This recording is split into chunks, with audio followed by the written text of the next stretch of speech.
இப்போ பார்த்தீங்கன்னா இந்த ஃபேன் தான் வந்து ப்ராப்ளமாக இருக்குது. என்ன ப்ராப்ளம் தெரியல, போட்டாக்கா ஓடவே மாட்டேங்குது.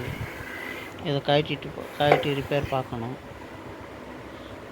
ஃபஸ்ட்டு என்ன பண்ணுங்கள், இந்த ஃபேனோட ரொட்டேஷன் ஆன் ஆஃப் சுவிட்ச் கண்ட்ரோலர் ஒன்று இருக்கும், அதை ஃபஸ்ட்டு கழட்டி எடுக்கணும். அது உள்ள அந்த ஃபஸ்ட்டு கழட்டி எடுத்துட்டு அடுத்ததாக என்ன பண்ணணுன்னா அந்த பூண்டு வந்து கழட்டணும்.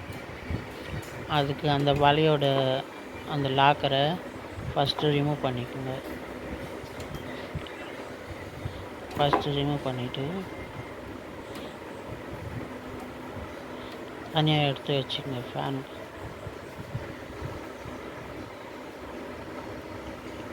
ஃபஸ்ட்டு எடுத்து வச்சுருங்க.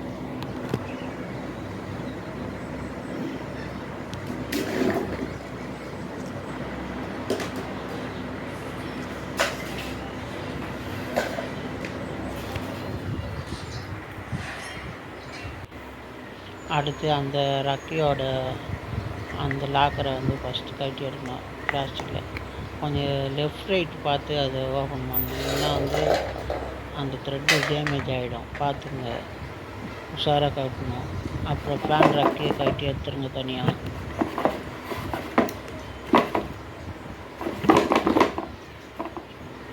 தனியாக எடுத்துட்டு அந்த மோட்டரோட லாக்கர் அதுதான், அந்த ரப்பரை வந்து கழட்டி தனியாக எடுத்துருங்க.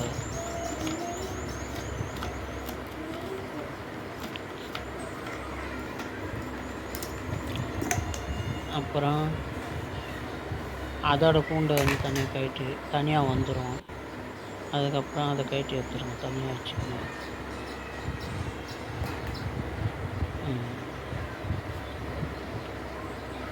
ரொம்ப ஸ்ட்ரெக் ஆகி போயிருக்குது, ரெஸ்ட் ஆகி போய் ஆயில் கில் இல்லாமல் ஐஸ் இல்லாமல் இருக்குது.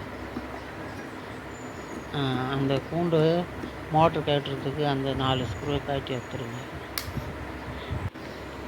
கழட்டி எடுத்துகிட்டு அந்த பூண்டை எடுத்துடுங்க. இதையும் ரிமூவ் பண்ணிக்கோங்க. ரிமூவ் பண்ணிவிட்டு இப்போ அந்த மோட்டரை வந்து கழட்டி பார்க்கணும், உள்ள காயில் எந்த ரேஞ்சுக்கு போயிருக்கு அப்படின்ட்டு. அதுக்கு என்ன பண்ணணுன்னா அந்த அடி பாட்டத்துடைய 4 ஸ்க்ரூ வந்து கழட்டி ஓப்பன் பண்ணி வச்சுக்கோங்க. 4த்தையும் கழட்டி எடுத்துருங்க.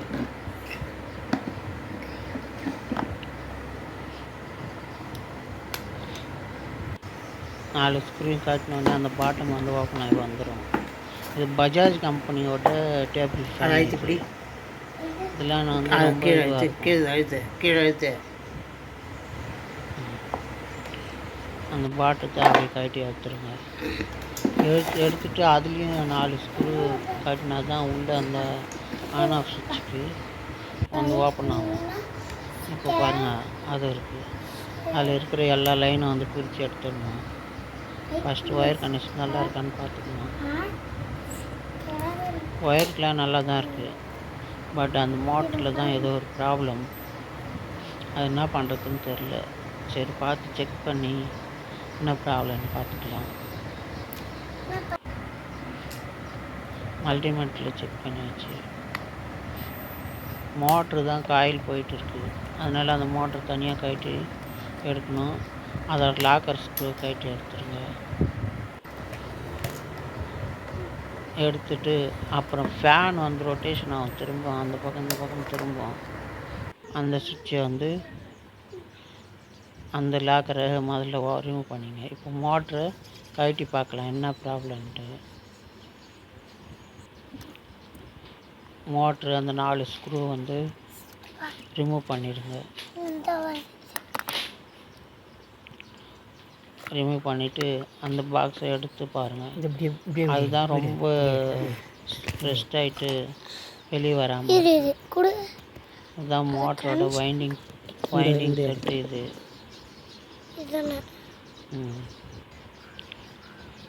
இதுதான் ஆர்மேச்சர். அதில் ஆயில் கொஞ்சம் விட்டு ஃப்ரீ பண்ணிக்கோங்க.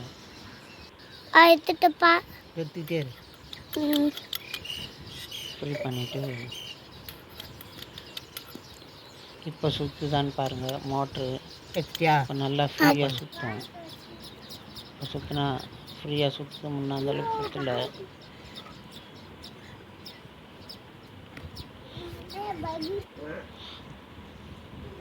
இன்னும் காயில் வந்து வைண்டிங் பண்ண வேண்டியதாக இருக்குன்னு நினைக்கிறேன். காயில் வைண்டிங் பண்ணிட்டோம்னா மிஷின். இப்போல்லாம் ஃபேன் காயில் போயிடுச்சுன்னா வந்து புது மோட்ரு தான் மாற்றணும். அப்புறம் புது கேபிள் ஒயரு, 2 பின் ப்ளக் ஒயர் வாங்கி வச்சுக்கோங்க. இப்போ அந்த மோட்ரு ஓப்பன் பண்ணி காட்டுற பாருங்கள். இதுதான் புது மோட்ரு. இது உஷா பேனோட கம்பெனி. இதோட ரேட்டு 650 ரூபா. ஒரு 50 ரூபா லெஸ் பண்ணி கொடுத்தாங்க. 600 ரூபாய்க்கு புது மோட்ரு வாங்கிக்கணும் வந்தாச்சு. இப்போ பிரித்து காட்டுறேன் பாருங்கள். மோட்ரு இது மாதிரி தான் இருக்கும்.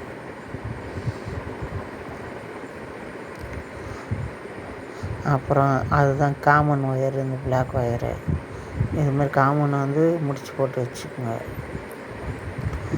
மற்றதெல்லாம் 3 ஸ்பீடு. இப்போ காட்டுறது ஃபுல்லாக ரெட் கலர் வந்து 3rd, ரொம்ப ஃபாஸ்ட்டு.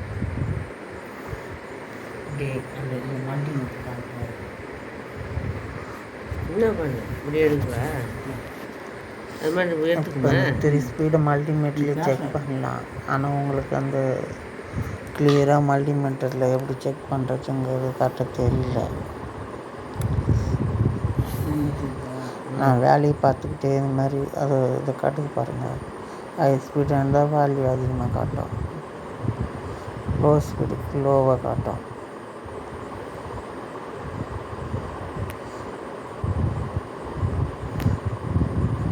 இந்த மாதிரி 3 ஸ்பீடு வந்து மல்டிமீட்டர் இருந்தால் செக் பண்ணுங்க. இல்லைன்னா சீரியஸ் தான் போட்டு பார்க்கணும். இப்போ 400க்கு வரும் பாருங்கள். இது 405ன்றது ஃபஸ்ட்டு ஸ்பீடு.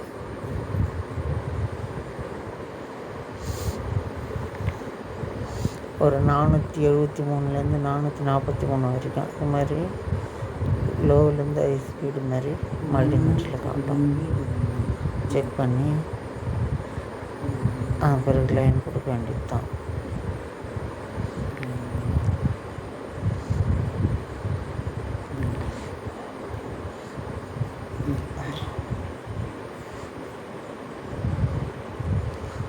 இப்போது பவர் லைன் ஒயரை கனெக்ஷன் கொடுத்துருவோம். அதை கட்டிட்டு பவர் லைனுக்கு கனெக்ஷன் கொடுங்க.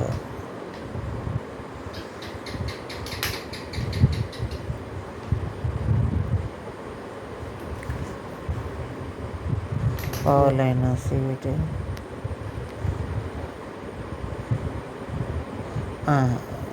அந்த பவர் லைனுக்கு ஒரு சேஃப்டிக்கு அந்த ரப்பரை வந்து அதை லாக் பண்ணிடுங்க. ஒயரை சீவி எடுத்துக்கோங்க.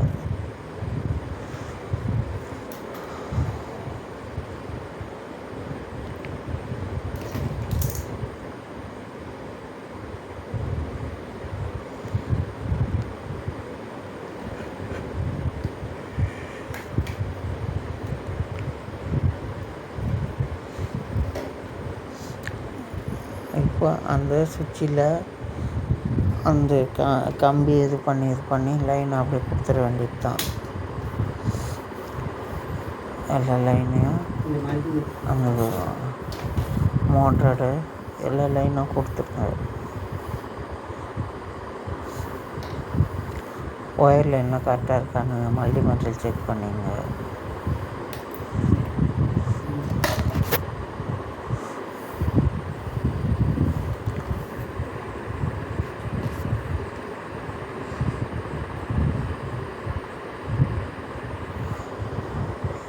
அப்போ காமன் ஒயரை முறுக்கிடுங்க. காமன் ஒயர் வந்து டைரெக்டாக மோட்டருக்கு போய் கொடுத்துடணும். நல்லா கரெக்டாக சுற்றிட்டு டேப் வச்சுக்கோங்க.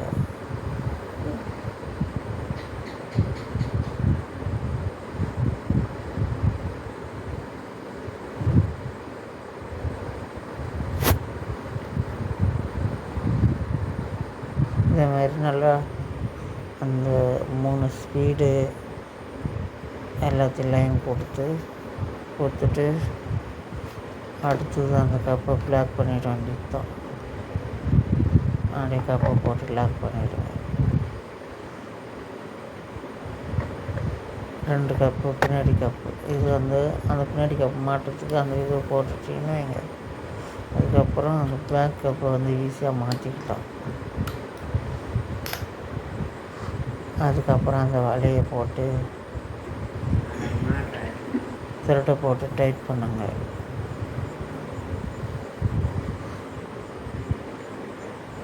அதை டைட் பண்ணி வச்சுக்க வேண்டியது தான். டைட் பண்ணு.